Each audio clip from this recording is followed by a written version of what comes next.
Duke returned at last, and Sir Handel went away.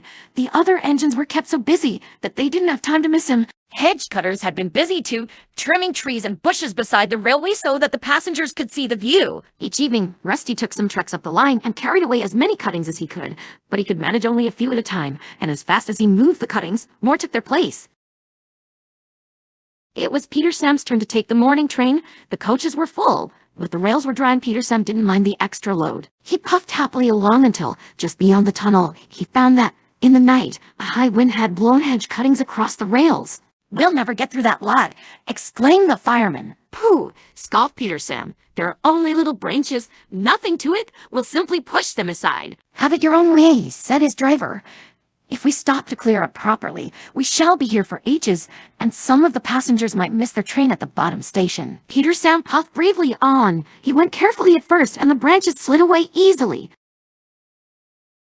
Then came a stretch where the cuttings were brambles. Peter Sam began to regret his boasting. Not only were the thorns prickly, but they caught in each other, and the branches stayed firmly put. "Ouch!" exclaimed Peter Sam suddenly, and stopped. "I can't move," he complained. The fireman looked. "It's no good," he said at last. "You've got brambles caught in your valve gear, and steam can't get into your cylinders. We shall have to cut you out." Peter Sam shuddered. He shut his eyes and prepared for the worst. The fireman pulled on thick gloves. Then, while he tried to clear what he could, the driver went to ask the guard if he had a knife. Some of the passengers had knives too, and came to help, but even then, the job took longer than expected. And by the time Peter Sam was free, there was no hope of getting the passengers round the lake and back before James's train left. Peter Sam's driver apologized to the passengers, but they said they didn't mind. "We enjoyed the adventure," they laughed. The driver telephoned the thing controller. On the way home, they passed Rusty, pulling a long train of trucks. Rusty worked hard, and by the afternoon, the line was clear for trains to run normally.